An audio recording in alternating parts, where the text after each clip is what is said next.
What's going on, guys? Welcome back to my channel and another episode of Weekend Watch. Our big major debuts this past week were Love Hurts and also Heart Eyes.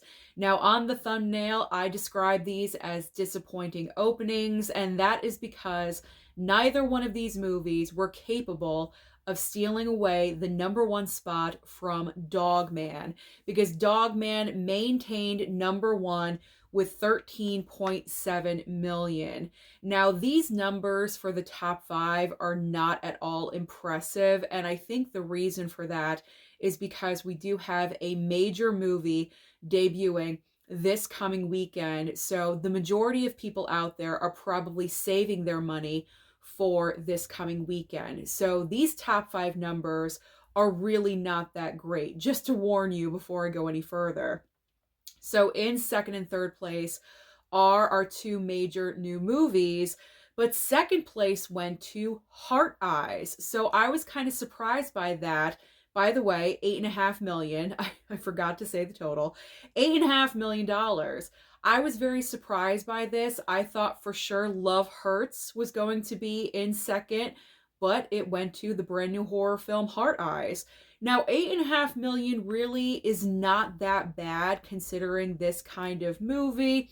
It had some marketing and advertising, but I'm not really sure how many people were super excited for this film. So I do think 8.5 million is solid for this kind of film.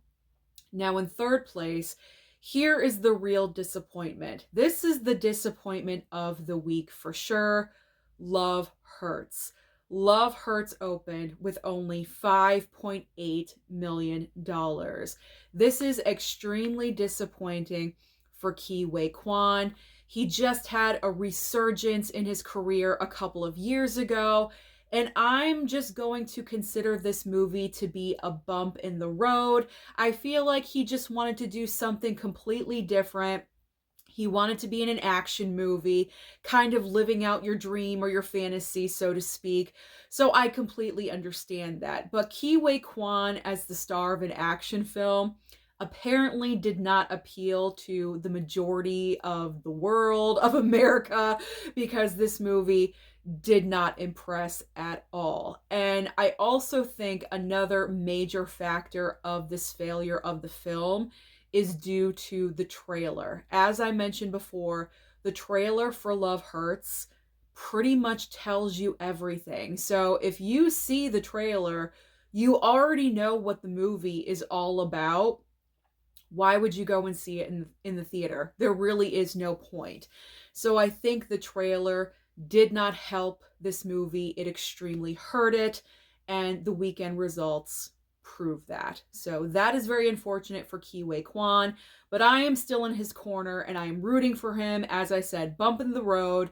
He will move on to another different project and have better results. Hopefully in the future he will. So now let's move on to fourth and fifth place. Fourth place belongs to Mufasa. This movie is still performing. Say what you will about Mufasa, the Lion King franchise. Everyone said we don't need this movie, but this film has been out since, December 20th. It is still in the top five, and it is still performing.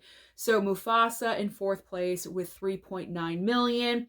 And rounding out the top five is Companion with $3 million. So what is new at the box office this coming weekend? We have a major Marvel movie. There we go. I'll get it eventually.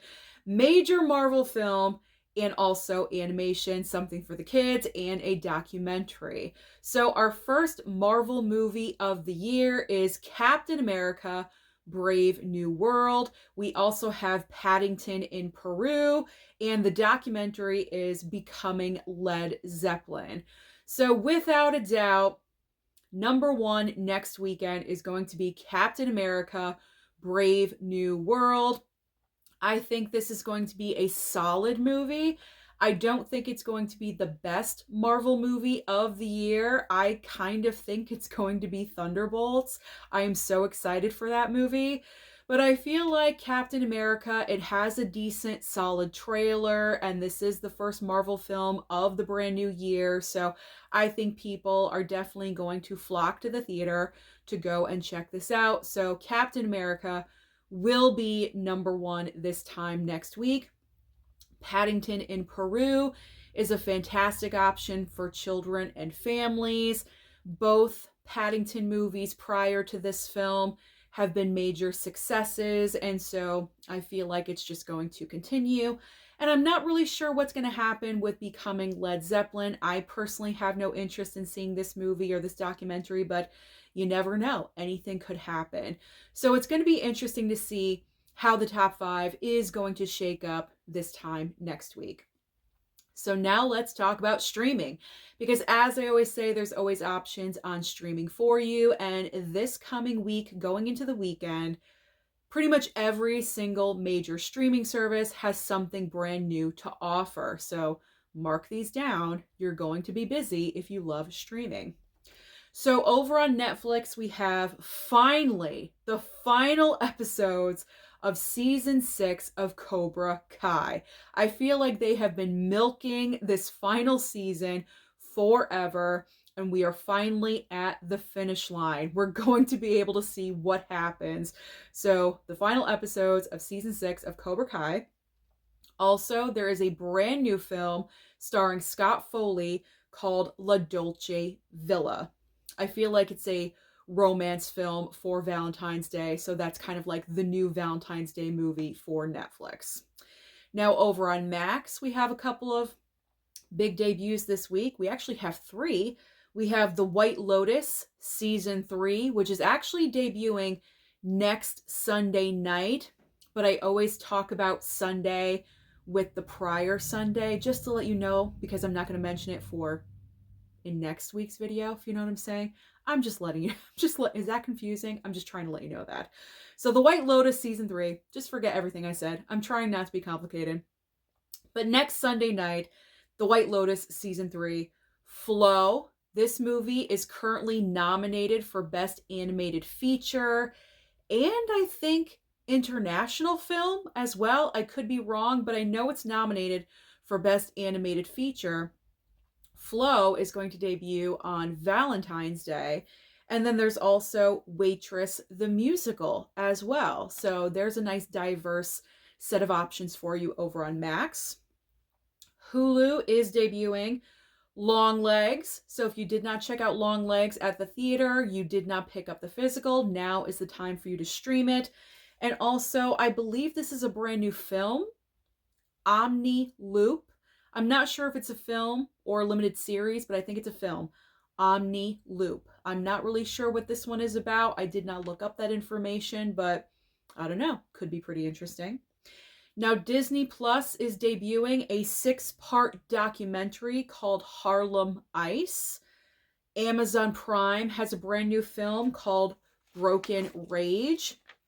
I have not heard about that movie, but you may want to check that one out. Peacock has a major debut this week. We have another Bridget Jones movie.